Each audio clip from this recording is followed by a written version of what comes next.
Hi all, ഇന്ന് ഞാനൊരു miniature flower വേസാണ് ഉണ്ടാക്കുന്നത്. അതിന് വേണ്ടിയിട്ട് ആദ്യം ഒരു പോട്ട് ഉണ്ടാക്കണം.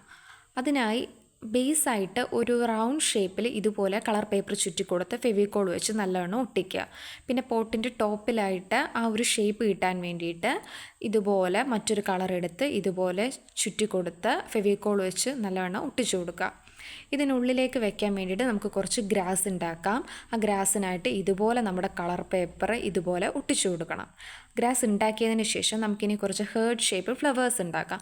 ആ ഫ്ലവേഴ്സ് ഉണ്ടാക്കാൻ ആദ്യം തന്നെ റൗണ്ട് ഷേപ്പിൽ ആ കളർ ചുറ്റി കൊടുക്കുക. നിങ്ങൾക്ക് ഇഷ്ടമുള്ള ഏതെങ്കിലും ഒരു കളർ എടുത്തിട്ട് റൗണ്ട് ഷേപ്പ് ചുറ്റി കൊടുത്തിട്ട് ഇതുപോലെ ചെറുതായിട്ടൊന്ന് പ്രസ് ചെയ്ത് കൊടുത്താൽ നമുക്ക് ഹേർട്ട് ഷേപ്പ് കിട്ടും. ലീവ്സിനായിട്ട് ഇതുപോലെ ഗ്രീൻ കളർ പേപ്പർ ഒട്ടിച്ചു കൊടുക്കുക. ഇതെല്ലാം കൂടി നമ്മുടെ ആദ്യം ഉണ്ടാക്കിയ പോട്ടിലേക്ക് ഇട്ട് കൊടുക്കുമ്പോൾ നമുക്കൊരു ക്യൂട്ട് മിനിയേച്ചർ ഫ്ലവർ വേസ് കിട്ടും. ഇഷ്ടമായാൽ please like, share and subscribe.